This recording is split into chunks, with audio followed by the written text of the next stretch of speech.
The game never stops, and neither do we. Welcome to the SDH Network, around the corner from everywhere. Morning Espresso is brought to you, as always, by our friends at Oglethorpe University, Atlanta's premier undergraduate learning experience, and Soccer Powerhouse. It's a big weekend, high stakes, fresh starts, pure chaos. You got MLS playoffs, Serie A turmoil, Glasgow's major rivalry in a cup match, Turkey's reckoning with gambling. You got no easy roads, no dull nights. Let's pour up a little bit of morning espresso. We're going to start in MLS. I'm Jason Longshore, by the way. Hope you're having a good Friday so far. It's Game 2 weekend. The second games mean everything. Teams' seasons are on the line here. There's no safety nets. There's no soft landings. If you lose Game 2 and you lost Game 1, your season is done. If you win and you go to a Game 3, then you get the real good stuff. Let's see what happens. Let's start in New York City. The Pigeons have a chance to close out Charlotte in the Bronx, 3:30 on Saturday. Charlotte lost 1-0 at home. Alonso Martinez with a beautiful goal. Dean Smith says belief hasn't budged for his side. He said they probably think it's over, and I hope they do. Okay, strong from Dean Smith. We'll see if that maybe comes back to bite them a little bit.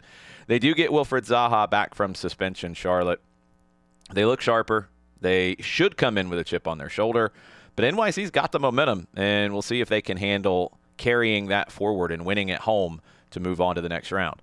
Chicago, they have to beat Philadelphia at 5:30 on Saturday. Everything about the Fire runs through Hugo Kuipers. 19 goals. He's relentless in the press, pure commitment. Greg Berhalter says that Kuipers is quietly obsessive about winning. Now, the Fire are going to need a running buddy for Kuipers, and it needs to be Philip Zinkernagel. He was injured in the warm-up in Chester, Pennsylvania. If he can't go, it's all on Hugo Kuipers again. The Fire feed off of his energy. Philadelphia, they will definitely test that commitment and make it difficult for Chicago to find a way to overturn this series. They almost did in Chester, but then lost in the shootout. We'll see if the Fire can take anything out of that comeback. Nashville, they're going to need a comeback against Miami. It's backs against the wall time at GEODIS Park. 10 straight without beating Miami, but the boys in gold, they try to find a way. Miami's been their bogey team here. Sam Surridge and Hani Mukhtar, they've got to be more effective in the attack. They got to dictate some tempo here, and they've got to be dangerous in those counter-attacking moments that Miami will give up. Nashville's great at home. A big night here could flip the series. But Miami Stars have been there and done that, and they've got all the confidence that you could ever ask for. Nashville's got to come in kind of desperate. Could be a really fun one at 7:30 on Saturday night. 2 games at 9:30. Portland Timbers hosting San Diego. Top seed San Diego, they can win their first ever playoff series. Looks like they're going to get Chucky Lozano back after the internal drama within the club. Portland will miss Jim Rafori through suspension. Phil Neville admits we've got to finish. Timbers have to be better in the attacking third, or San Diego's going to roll on to the next round. Dallas, 3-0 loss in Game 1 in Vancouver. They get a chance at 9:30 to try to overturn that and force it back to British Columbia for Game 3. Ryan Gauld is back in some rhythm. He's managing the knee and the injury he's been dealing with. He's managing it smartly. Whitecaps come in confident. They're not cocky. It's exactly what you would want to see from them after a great season for Vancouver. They're a contender to win the whole thing. Dallas is going to fight in Frisco, but I think Vancouver has everything needed to win this in 2 games. We go to Sunday. Hell is real. Columbus hosting Cincinnati. The Crew have to win to keep going. You get the Derby that's already a big deal, and you add the playoff tension on top of it. This could be a great one. Kevin Danke's late goal gave Cincinnati the edge in Game 1. Diego Rossi returned from injury for Columbus.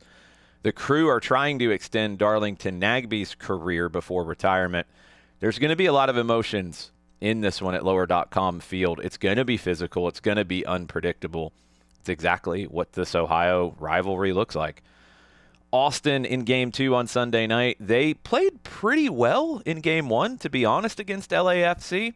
They lost 2-1. Brad Stuver was very good. Owen Wolff with a great assist.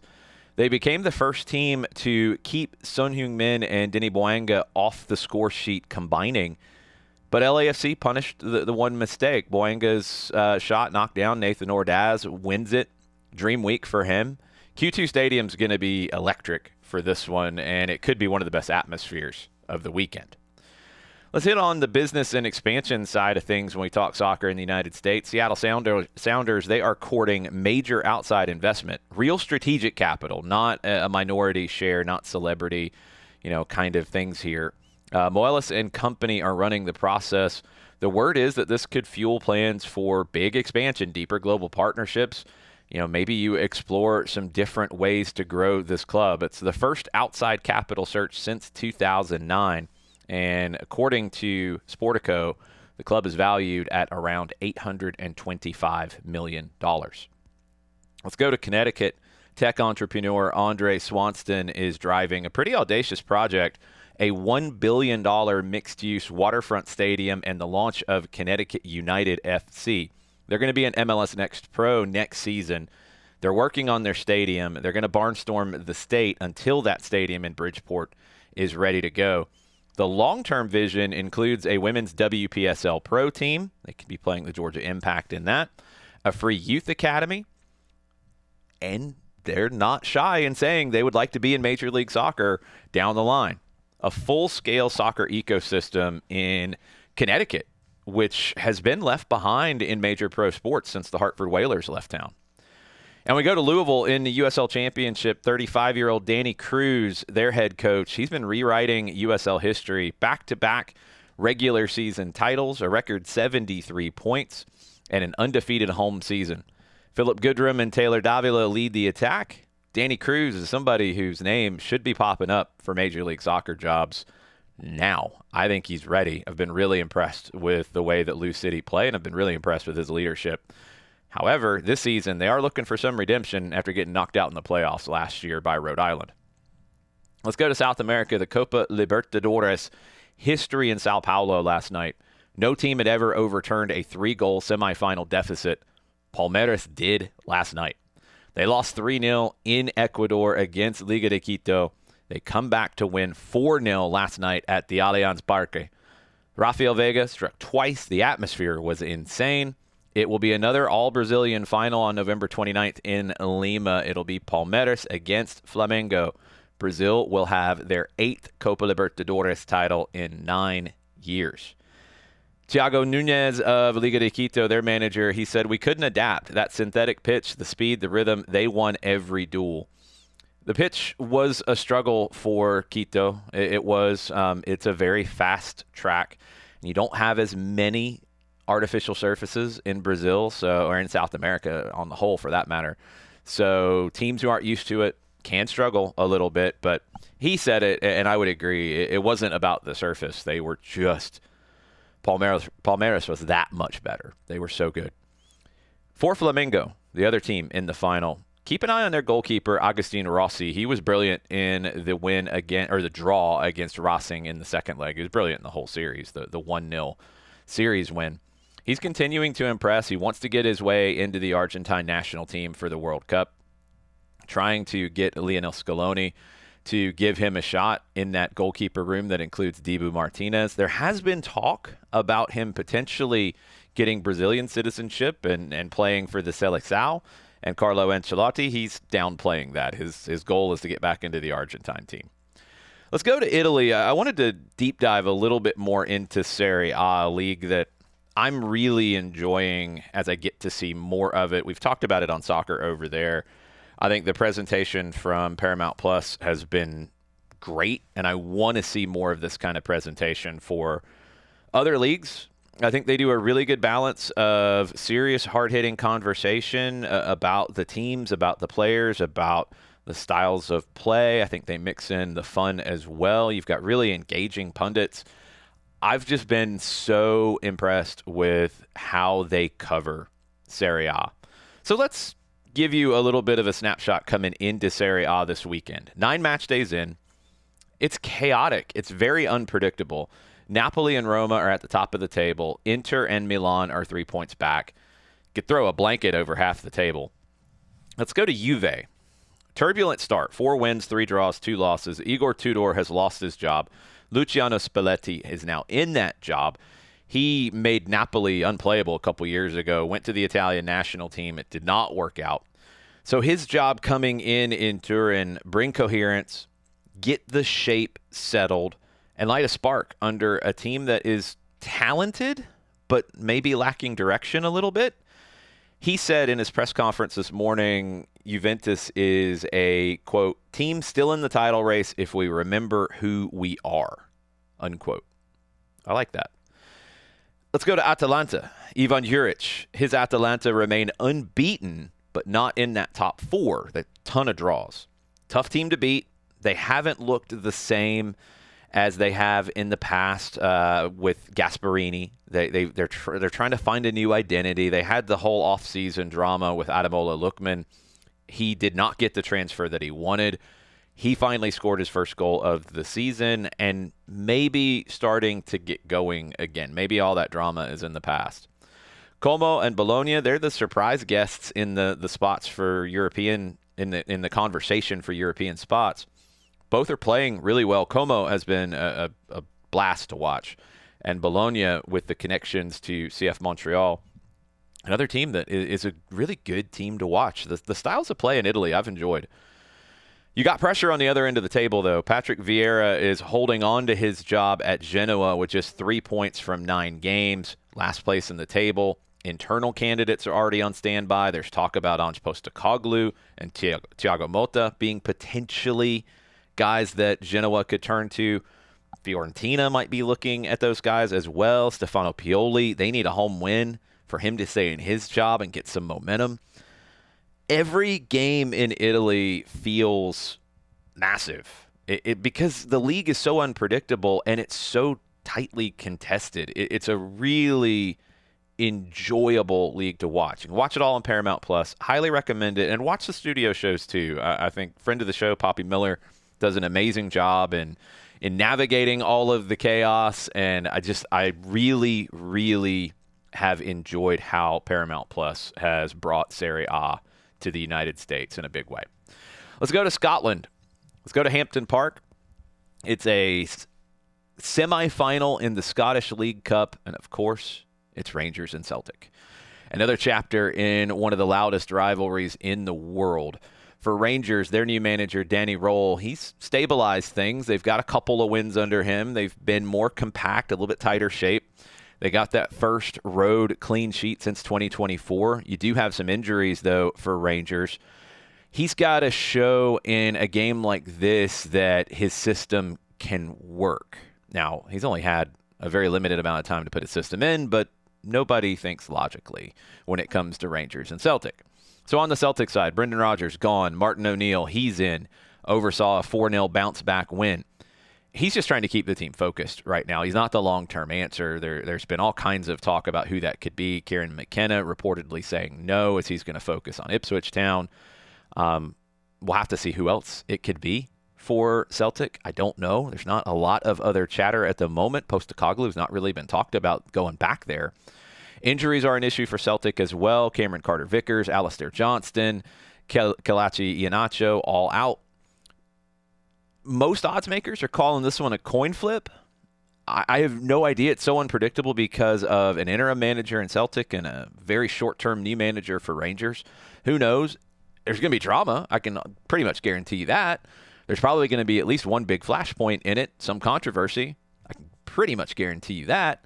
It'll definitely be one you want to watch. Scottish League Cup semifinal on Sunday, Rangers and Celtic. Let's go to Sheffield Wednesday. Maybe things are starting to turn for the Owls. Just to catch you up, they had that 12-point deduction when they went into administration, but this one, it feels more like a reset than a funeral.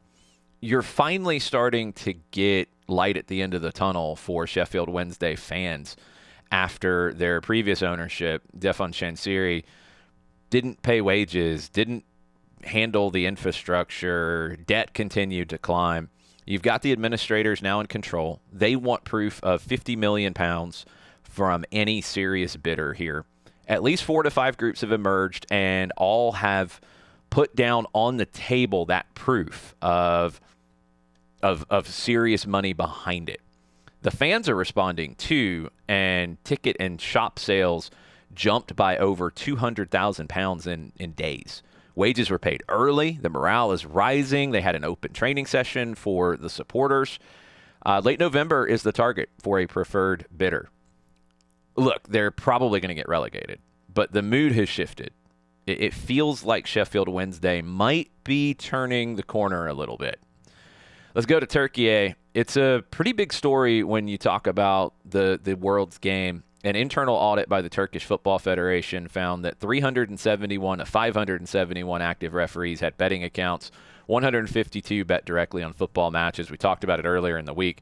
One referee logged over 18,000 bets in 5 years. The Turkish Football Federation president, he called it a reckoning for the soul of the sport. Disciplinary hearings, very possibly lifetime bans for top-flight officials. This is huge because now the Turkish Football Federation has to completely rebuild its referee pool. They have to impose some rules and some transparency in this. They got to cooperate with FIFA and UEFA.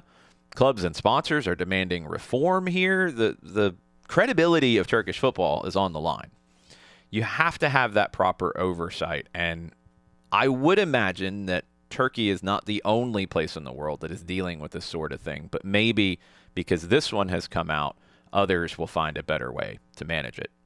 Let's go to Barcelona. Their injury crisis continues to deepen. Pedri, Lewandowski, Gavi, Rafinha, both goalkeepers, Ter Stegen and Garcia, all sidelined. The dressing room's starting to get kind of frustrated with the fitness regime. Some players reportedly have even hired personal trainers to compensate, feeling like they're not getting enough fitness work at the club. Hansi Flick hasn't really had a chance because of the injuries. He hasn't had a chance to rotate enough. They're 5 points back from Real Madrid. They lost in El Clasico over the weekend. It's not panic time by any stretch, but the tone has shifted a little bit. I guess the good news is they are now again saying, I don't know if it's good news or not, it might just be talk, that they might actually be back in the Spotify Camp Nou by the end of November. Maybe, allegedly, possibly. It's Barcelona. Who knows? Anything could happen between now and then. Let's bounce around the world. Some news and notes for you as we wrap up this edition of the Morning Espresso. In France, title race? Possibly. Top six are separated by just 2 points for the first time in 15 years. PSG's 1-1 draw at Lorient was their fourth stumble of the season. Monaco, Marseille, Strasbourg, who's a really interesting team to watch, Lyon, they are all sensing some opportunity here in France. Big worry for PSG is Desiree Doué's thigh injury. He's going to be out for several weeks, including the big Champions League matchup with Bayern Munich. Let's go to Serbia. New manager in place after their shocking home loss to Albania. Dragan Stojkovic moved on. Veljko Paunovic, who you will remember from the Chicago Fire, from Chivas de Guadalajara. He also guided the U20s from Serbia to a World Cup title in 2015. He is now in place, and he's going to be there for the long term. They're focusing on the short term right now. He's got 2 matches in November, England and Latvia, trying to keep their playoff hopes alive. They got to jump Albania. They need Albania to slip up. Albania does play England in this window. The Federation in Serbia says that Paunovic is their guy for the long-term rebuild, and they'll do a long-term deal after they get through this short-term process. We'll see if that actually happens, but we'll see if Veljko Paunovic can turn Serbia around. And we'll go to Sweden to wrap things up. Yeah, it's real. There's reports out there, Footy Headlines has it, that Sweden's 2026 kits, now they have a lot of work to do to get to the World Cup, but their kits are going to be a collaboration between Adidas and ABBA. Yes, ABBA. I mean, you're going to have the yellow, you're going to have the blue, we know that, but what are the other details going to look like? Are you going to have a Mamma Mia wink somewhere in the sleeve or something? I don't know. Is it going to go super retro? I'm intrigued by this one. Sweden and ABBA and Adidas are all coming together for their new kits in 2026. I hope they make the World Cup. I hope Graham Potter can turn it around because that would be fun to see here in the States. So a busy weekend coming up. You got MLS playoff grit. You got South American miracles to get the all-Brazilian final in the Copa Libertadores. You got chaos in Serie A at all different levels. You've got an Old Firm matchup on Sunday in Scotland. Soccer never sits still, does it? No easy roads, no dull nights, just this game that we love. Alive, unpredictable, everywhere in the world, everywhere in the metro area. We've got Atlanta United Academy action tomorrow. You can watch it at atlutd.com/live. Madison Cruz, Joe Freihofer, myself, we will all be there on the call as Atlanta hosts Charlotte for a couple of matches in Marietta. That'll start at 10 a.m. tomorrow morning. You can watch it on Atlanta United social media channels, on the YouTube channel, but also atlutd.com/live. Get yourself over to the Brewhouse Cafe at some point this weekend. Have an around-the-corner lager powered by Nofo. I don't know, maybe for the MLS playoff matches all day Saturday. It's going to be a good one. Really looking forward to all of this action all over the world. I'm Jason Longshore. This has been your Morning Espresso, powered by Oglethorpe University, our good friends, the Stormy Petrels. Big thank you to them. Big thank you to all of you for listening. Share this with your friends. You can get the newsletter edition as well. Go to soccerdownhere.net/connect to sign up for our mailing list. Have a good weekend. See you on Monday.